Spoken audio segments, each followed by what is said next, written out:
Hey, shalom and good morning from Hong Kong. I'm on my way to our final conference, the Discovering Daniel conference, but a lot of things are happening in the Middle East. Short update, and I guess it reveals the whole story. Just about an hour ago, a spokesperson of the State Department in the U.S. said that the U.S. demanded Iran to abandon its ballistic missile program and nuclear program. And then it ended with what's happening in Iran right now is a big tragedy. Now, why is it so important to pay attention to this? Because the first thing the spokesperson said is related to why Israel has to attack in Iran. Israel cannot tolerate Iran arming itself with thousands of ballistic missiles and renewing its nuclear program, which aims to destroy Israel. So that's the Israeli side. And the ending of that press release was, what's happening in Iran is tragedy, and that, of course, is related to the help is on the way in regards to the over 40,000 people that were killed in Iran by its own evil regime. What I'm trying to say is that the ground is being prepared for something that will be both Israel and America dealing with Iran. The last thing I want you to know is this.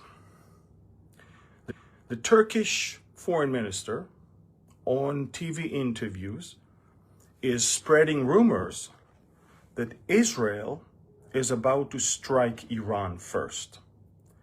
The Iranians might get a little nervous and think, well, in that case, we can't wait for the Israelis to act. We need to preemptively strike. In that case, if Israel sees a preparation of refueling the ballistic missiles, moving the launchers, moving the missiles and positioning them, if we see that, we will have to act first. And that, of course, will lead to dealing with the first two things that the U.S. State Department talked about: removing the existing ballistic missile threat. And I believe that if Israel will have to strike first because of necessity, because we think that Iran is plotting a preemptive strike, if we will have to do it first, most likely we will leave the regime change for America to do, as it's America's promise that help is on its way, and it's America's thing to remove the Ayatollahs. And it obviously probably will take a bigger force than the Israeli Air Force.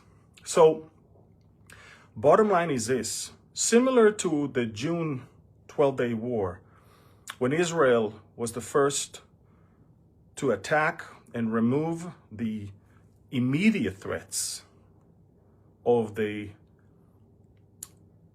commanding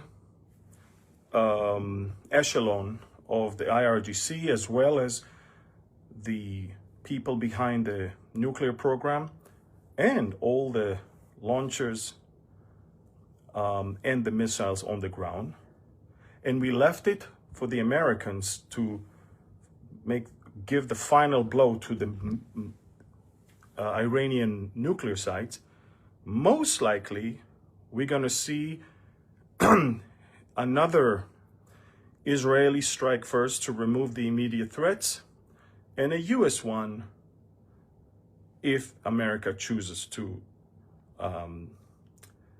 topple the regime. We'll probably have America do that.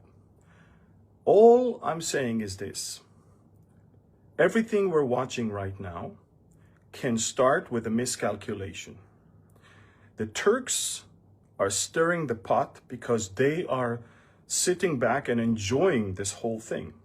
Turkey is the biggest winner of all that America has done in Syria.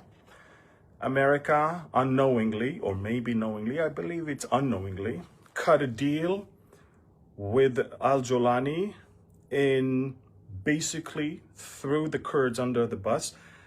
And America, thinking it's creating a new Syrian regime and a new Syrian army, but in reality received ISIS controlling Syria. But the ISIS people that are controlling Syria took off their ISIS uniforms, put on some suits and proper military uniforms, but they're ISIS. Everything they do is ISIS. These are the same psychopaths. So Erdogan is enjoying the whole thing. He's enjoying what's going on in Syria. He's enjoying the weakening of Iran. And at the same time, he's telling the Iranians that he's supporting them, that he believes in their rights to, defend themselves, and how they handled the situation was courageous and all of that. He's fueling both sides and sitting back and enjoying all of it. So this is the situation right now. Erdogan is fueling the whole thing with rumors that Israel is about to strike. Iran might have a miscalculation and move forward. And if Iran does something stupid, Israel will have to go and take care of business. And we will leave it for America to take care of the regime change if they choose to do so. There is no way the Iranian brave people will ever be released from this demonic oppression without a regime change. The question is not if a regime change is necessary. The question is, will a regime change take place? And that I'm not sure about. All right, listen, this is the urgent update from Hong Kong. I'm on my way to my last conference. Tomorrow I'll speak at the church here also, and then head back home, hopefully